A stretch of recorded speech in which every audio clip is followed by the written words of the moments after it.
Ang basa ng ating kapalaran ngayon ay maaring tumutukoy sa iyo, o sa ibang tao, na kapareho mo na zodiac sign.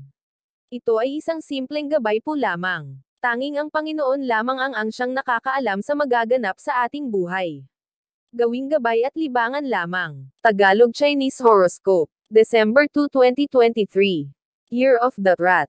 May importante kang gagampanan sa sitwasyon ng isang malapit na kaibigan. Ito na ang pagkakataon mo para maipakita mo sa kanya na hindi lahat ng pagkakaibigan ay nasusukat lamang sa halaga ng salapi na meron ka. Maswerteng numero, 3, 7, 11, 20. Year of the Ox. Isang tao ang iiwas sa'yo dahil sa maling impormasyon na masasagap niya tungkol sa'yo.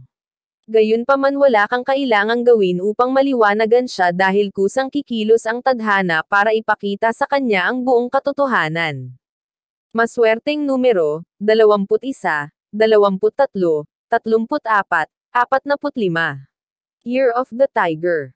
May mga pagbabagong magaganap sa inyong opisina. Kahit na hindi ka apektado nito ay kailangan mong maging sensitibo sa damdamin ng iyong mga kasamahan sa trabaho na siyang maaapektuhan nito lalo na ang malalapit sa'yo. Maswerteng numero, 43, 56, 58, 50. Year of the Rabbit. Huwag mong balewalain ang mga paalala sa'yo ng mga nakatatanda. Iyan ang lagi mong tatandaan. Ngayong araw ay mararanasan mo ang isang mahirap na sitwasyon. At ito ay mangyayari dahil hindi ka marunong makinig. Maswerteng numero, 4, 12, 14, 25. Year of the Dragon. Huwag kang magpapadala sa mga sabi-sabi dahil maaari ka lamang iligaw ng mga maling impormasyon. Mas makakabuti kung ikaw ay magsasagawa ng sarili mong obserbasyon at pag-iimbestiga bago ka manghusga. Maswerteng numero, 31, 36, 54, 57. Year of the Snake. Habang pinipigil ay lalong nanggigigil. Kaya naman hayaan mo ang iyong karelasyon na gawin ang kanyang gusto. Kung hindi mo na kaya ang kanyang mga pinaggagawa ay ikaw na mismo ang kusang lumayo. Maswerteng numero, 13, 15, 30, 49. Year of the Horse. Bantayan mo man ang kanyang mga kilos ay wala kang magagawa kung gusto talaga niyang makipag-flirt sa iba. Subalit may magagawa ka para sa iyong sarili. Ibigay mo sa kanya ang space na kailangan niya at kailangan mo rin. Maswerteng numero, 5, 16, 27, 28. Year of the Sheep. Hindi makakabuti sa iyong negosyo ang pagpapatumpik-tampak mo. Kung meron kang plano para sa higit na ikakabuti ng iyong negosyo ay gawin mo na bago ka pa maunahan ng iba. Huwag matakot na mabago at sumubok ulit.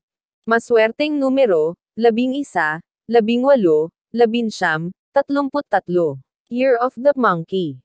Hindi ito magandang araw para sa'yo. Makakaramdam ka ng labis na katamaran sa hindi malamang dahilan. Basta ayaw mo lang kumilos kahit pa alam mo na marami kang kailangang tapusin lalo na may kinalaman sa trabaho. Maswerteng numero, 10, 18, 42, 57. Year of the Rooster. Magiging madali lang para sa'yo ang makipagkalat sa iyong karelasyon dahil dati ka pa nakakaramdam ng tabang sa inyong relasyon. Hinihintay mo na nga lang na sa kanya mismo manggaling ang pakikipaghiwalay. Maswerteng numero, 4, 11, 13, 16. Year of the Dog. Ikaw na mismo ang makapagsasabi kung ano pa ang kulang sa inyong pagsasama. Pero hindi ibig sabihin ay susuko ka na dahil alam mo na hindi mo mapupunuan ang pagkukulang na ito.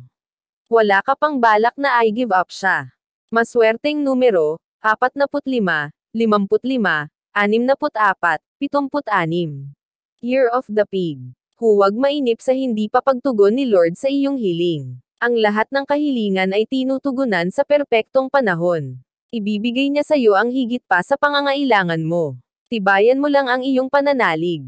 Maswerteng numero, 21, 32, 43, 50. Iyan ang Tagalog Chinese Horoscope. December 2, 2023. Maraming salamat.